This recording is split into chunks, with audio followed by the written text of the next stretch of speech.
5 দিন কেটে গেল, এখনো স্বাভাবিক হয়নি বেলগাছিয়া ভাগাড়। একে একে সর্বদলীয় নেতা মন্ত্রীরা পরিদর্শনে আসছেন।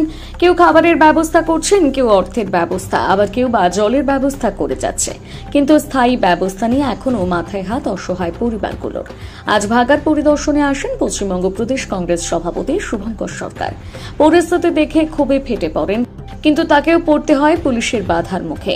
পুলিশকে অনেক বোঝানোর পর শুভঙ্কর বাবু সহ আরো দুজন, মোট 3 জনকে যাবার অনুমতি দেয় পুলিশ। এলাকা ঘুরে এসে তিনি সাংবাদিকদের মুখোমুখি হয়ে কি বললেন আপনাদের সামনে তুলে ধরছি।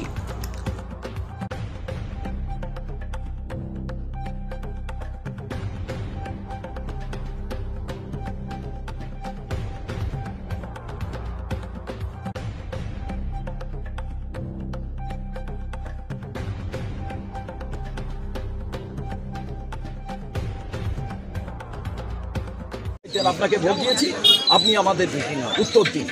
কেন দীর্ঘদিন এখানে নির্বাচন করা হয়নি? সরকার কি হেরে যাবে বলে?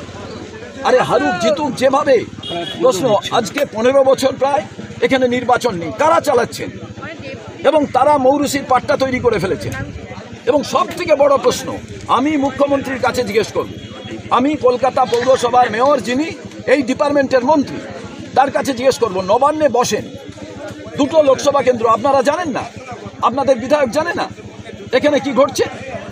আজকে পুলিশ প্রশাসনের লোকদের সামনে রেখে আপনারা যে যারা দেখতে আসছেন তাদের জীবন খতরা মে হ্যাঁ, ওখানে যেতে দেওয়া যাবে না। এনাদের কি জীবন খতরা মে নয়? এনারা কি করে যাচ্ছেন?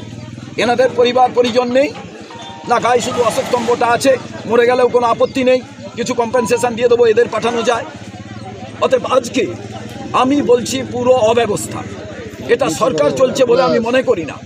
আমি মনে করি রাজ্য সরকার অন্য কারণে নয়, এই কারণে রাজ্য সরকার তার প্রশাসন থেকে সরে যাওয়া উচিত। এত ঢিলে প্রশাসন এর আগে আমি কোনো সময় দেখিনি। আজকে মুখ্যমন্ত্রী অক্সফোর্ডে মুখ্যমন্ত্রী, আর তার এখানে মানুষেরা বাস্তু হারিয়ে ঘুরছেন। আজকে আমি সকালে দেখলাম স্বাস্থ্যবান কিছু হাঁটা। তো পশ্চিমবঙ্গের নবান্নের পাশের জায়গা তো পিছিয়ে হেঁটে যাচ্ছে। এটা মুখ্যমন্ত্রীকে আমি আশা করব তিনি এটা দৃষ্টি সহকারে দেখবেন। তিনি সবার দিদি, কিন্তু মুখ্যমন্ত্রী, প্রথম মহিলা মুখ্যমন্ত্রী, তিনি দেখবেন না মাতৃ সমা হয়ে বিষয়টিকে? এটা সত্যি ধিক্কার জানাবার বিষয়, লজ্জাজনক বিষয়। পশ্চিমবঙ্গের ইতিহাসে হয়নি। অন্য সরকারকে দোষ দিয়ে লাভ আছে? এটা বামফ্রন্ট সরকার করে গেছিল। ফিরহাদ হাকিম মহাশয় বলেছেন, আপনি এতদিন কি করছিলেন?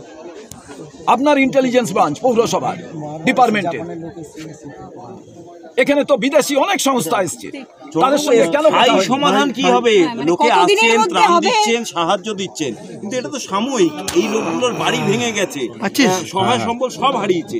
স্থায়ী সমাধান কি হবে? Solid based